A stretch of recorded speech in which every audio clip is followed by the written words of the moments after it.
Saudações a todos, nossos votos de muita paz, sejam todos muito bem-vindos a mais uma terça-feira em que buscamos a educação do Espírito à luz do Consolador, ou seja, dentro do entendimento da doutrina dos Espíritos. E para tal vamos buscar no livro Segue em Harmonia, psicografado por Divaldo Franco.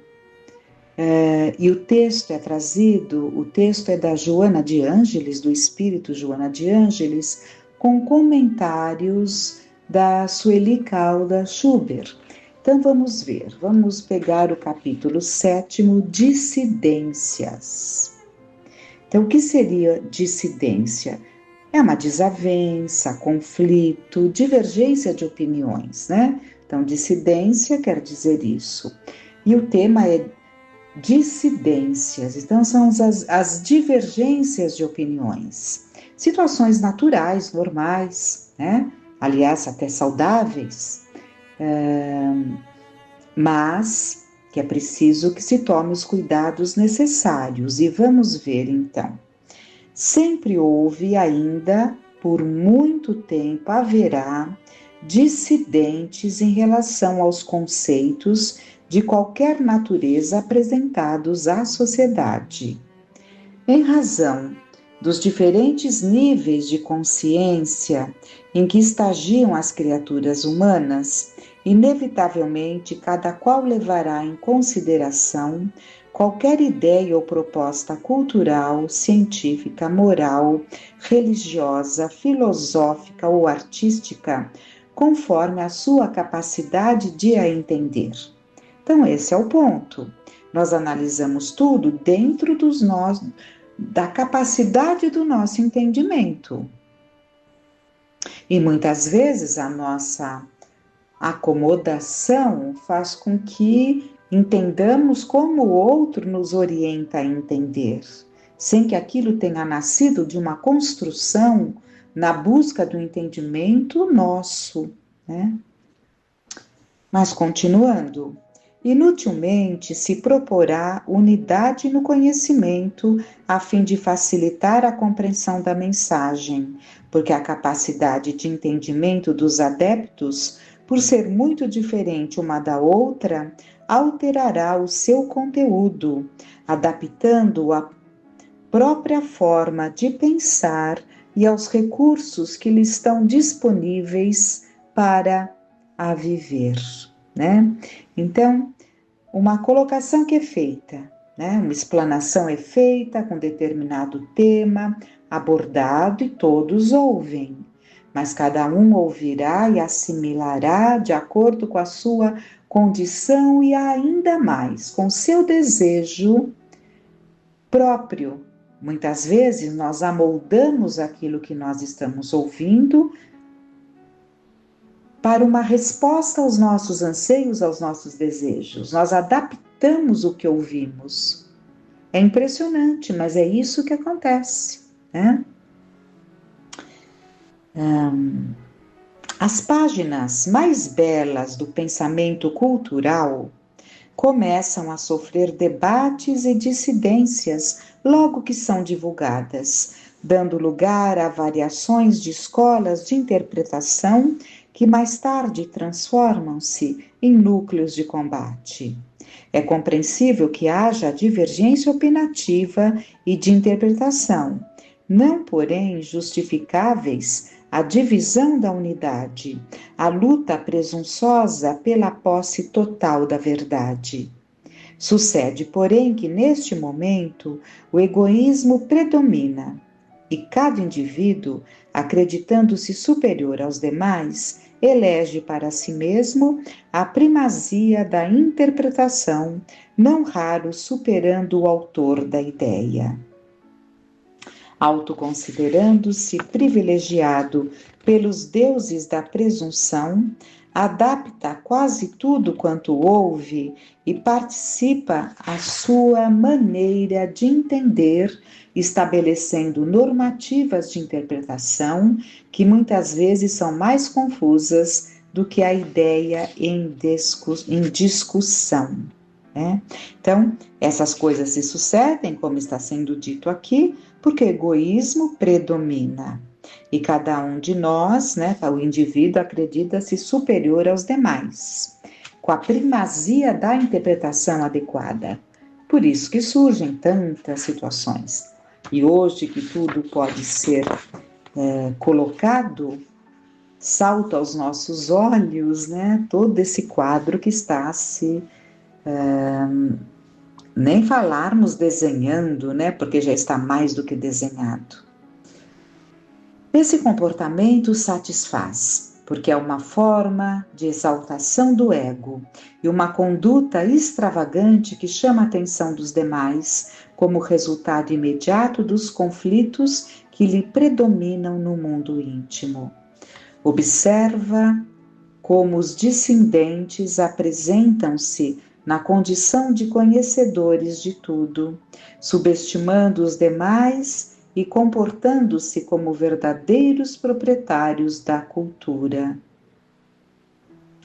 Não se dão conta do ridículo a que se expõem, porque a grandeza de um pensamento está na sua significação e não naquele que o expõe.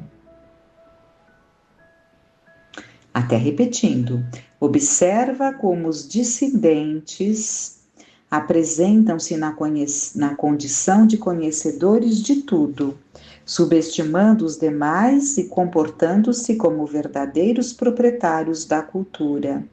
Não se dão conta do ridículo a que se expõem, porque a grandeza de um pensamento está na sua significação e não naquele que o expõe.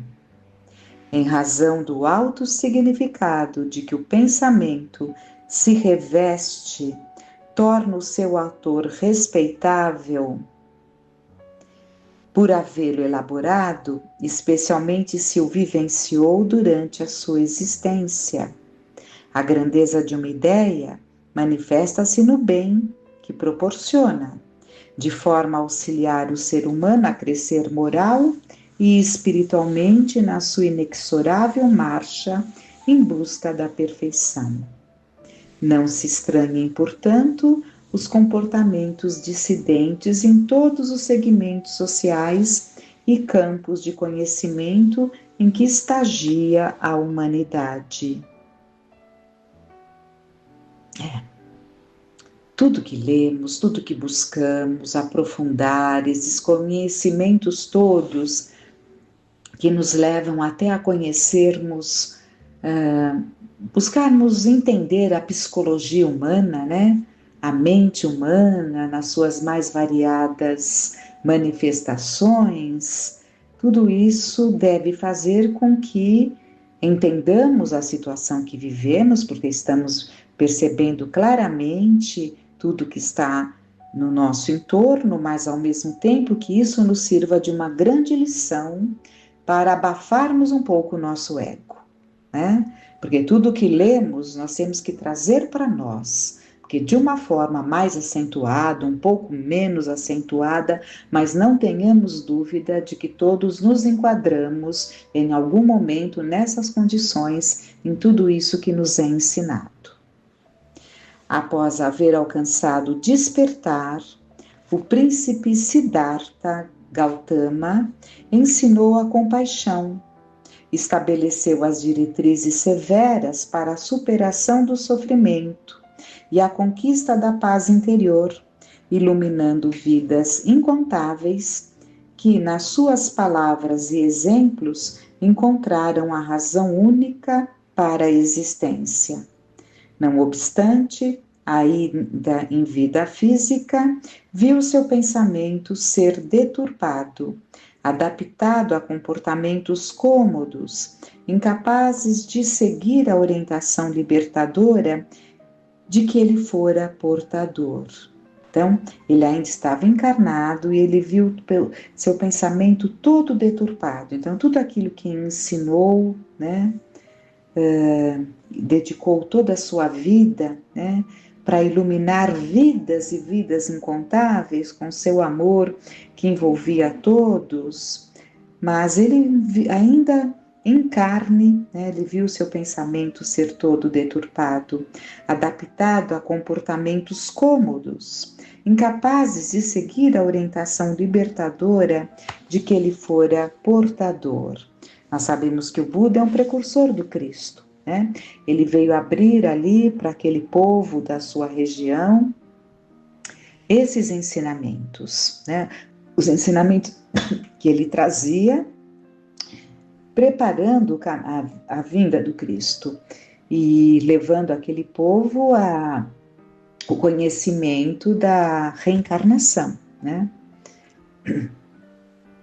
Despreocupado, porém, com essa conduta humana, prosseguiu integérrimo até o momento da libertação, ensinando que havia oferecido a todos o ensinamento da perfeição, a fim de que pudessem seguir pelo caminho da evolução em paz de consciência, buscando a plenitude.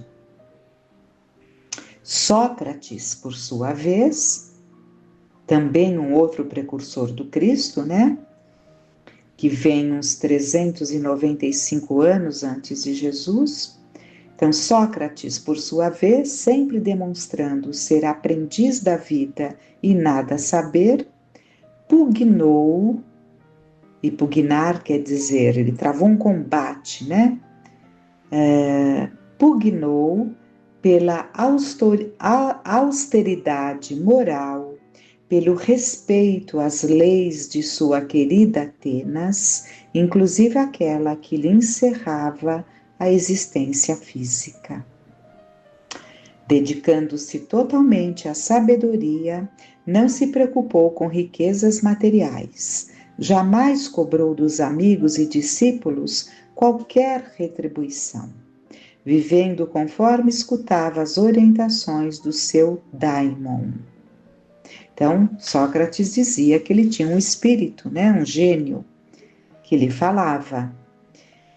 Embora a grandeza de que se revestiam as suas palavras e os seus sofismas, dissidentes odiosos tramaram-lhe a morte e o perseguiram mesmo depois de haver sucumbido à letal ingestão da cicuta, né? Então foi dada para ele na prisão um veneno, né? Uma planta muito venenosa, a cicuta. E o irmão X nos relata que a sua esposa foi muito triste, muito chorosa, visitá-lo no presídio, na prisão em que ele se encontrava, e ela dizia: Sócrates, Sócrates, isso não é justo, não é justo. E ele disse a ela: acaso quereríeis que fosse justo? Vejam que lição. Porque se fosse justo, ele teria cometido algum crime. Então, que bom que era injusto. É isso que nós temos que ir desenvolvendo em nós, não é? É muito melhor sofrermos uma injustiça do que nós causarmos uma injustiça, fazermos uma injustiça. E vamos lá. Ele teve, porém, o cuidado de não se deixar abater pelos seus opositores, pelos adversários que o não perdoavam pela retidão que se exigia pessoalmente. Então, ele causava situações porque ele era muito correto, né? Jesus viveu o amor em toda a sua plenitude. Ensinou pelo exemplo e demonstrou que somente através dele o ser humano pode conduzir, ou melhor, conseguir a perfeita integração no espírito da vida. Método poderoso para evitar o vazio existencial. Então, como se evitar o vazio existencial? Somente através dele pode conseguir a perfeita integração no espírito da vida.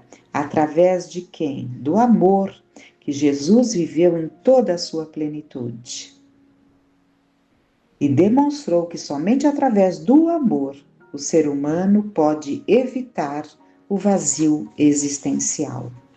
Perseguido, negado, abandonado por quase todos, sorveu a taça da amargura e entregou-se à cruz sem reclamação, a fim de que o seu exemplo se transformasse na mais extraordinária lição de liberdade.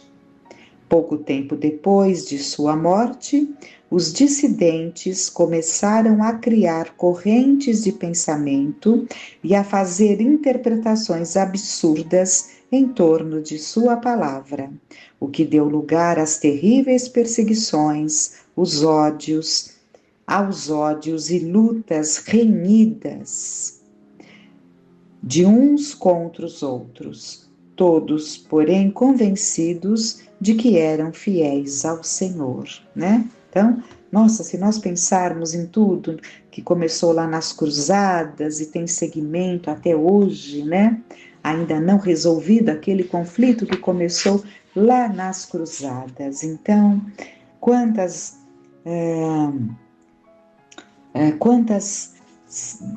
dissidências, né, não aconteceram. Logo após a sua morte, os dissidentes começaram a criar correntes de pensamentos, modificando todo ali o sentido das suas palavras.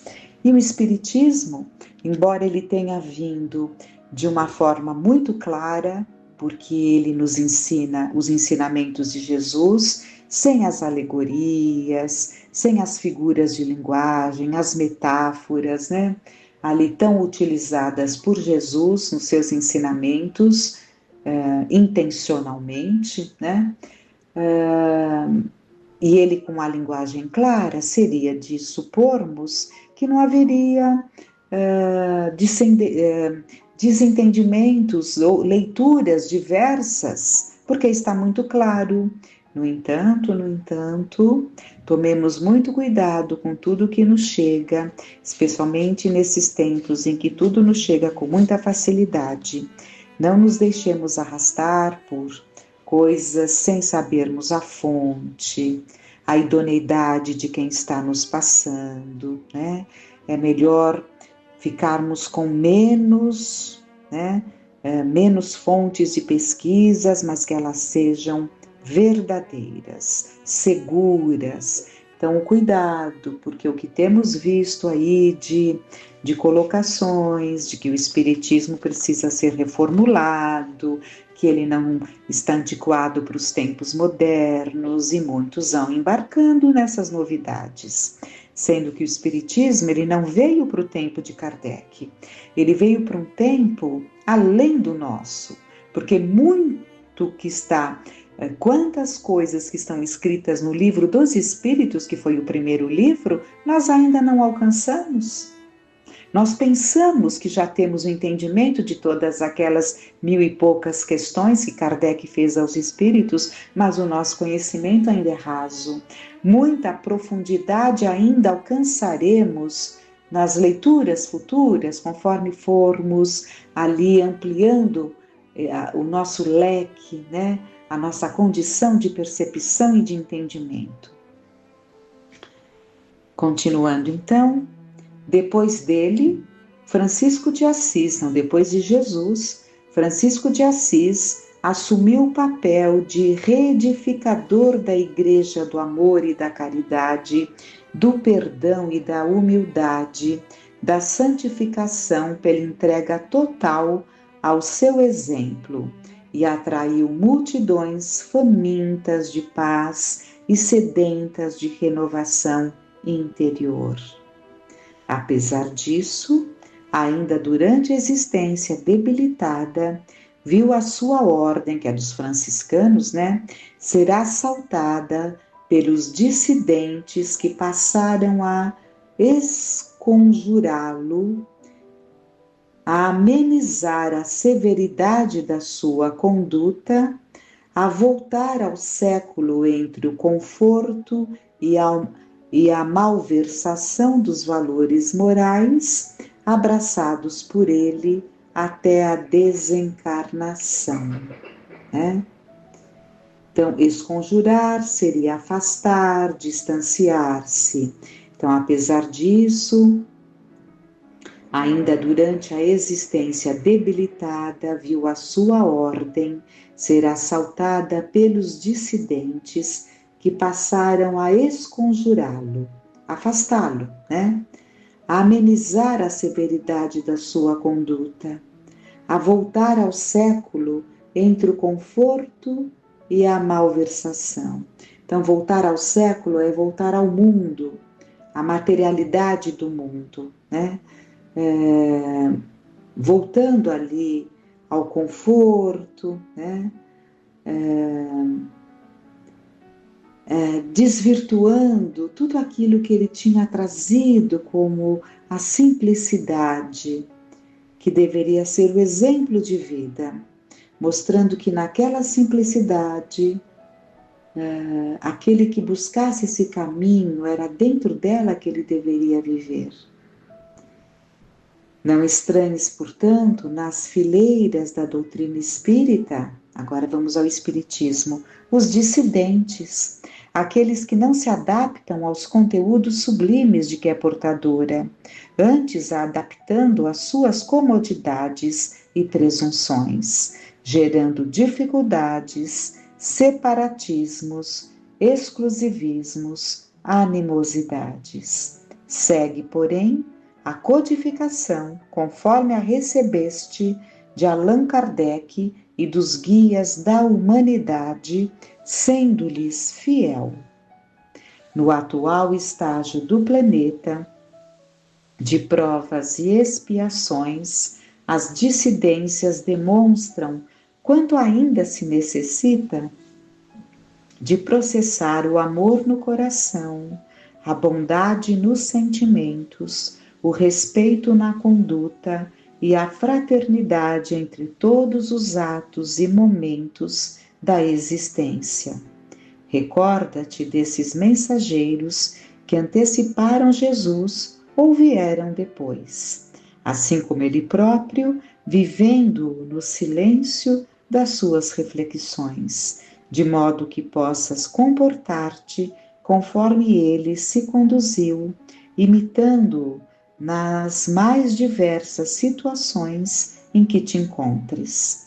Não receies nem combatas os dissidentes, porque eles mesmos, infelizmente, se trucidam na perturbação emocional em que se encontram.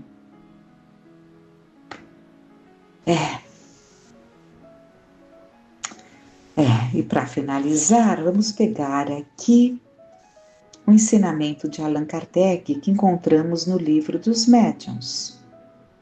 Estudai, comparai, aprofundai. Incessantemente vos dizemos que o conhecimento da verdade só a esse preço se obtém. Como quereríeis chegar à verdade quando tudo interpretais segundo as vossas ideias acanhadas, que no entanto tomais por grandes ideias? Então, qual é a orientação do Espírito de verdade que encontramos no Livro dos Médiuns? Estudai, comparai, aprofundai. Incessantemente vos dizemos que o conhecimento da verdade só a esse preço se obtém, ao preço do estudo, da comparação, do aprofundamento. Sejam esses ensinamentos de suma importância para nós compreendermos o quanto precisamos ampliar os nossos horizontes através da entrega ao estudo, à compreensão, porque isso nos auxiliará na vivência.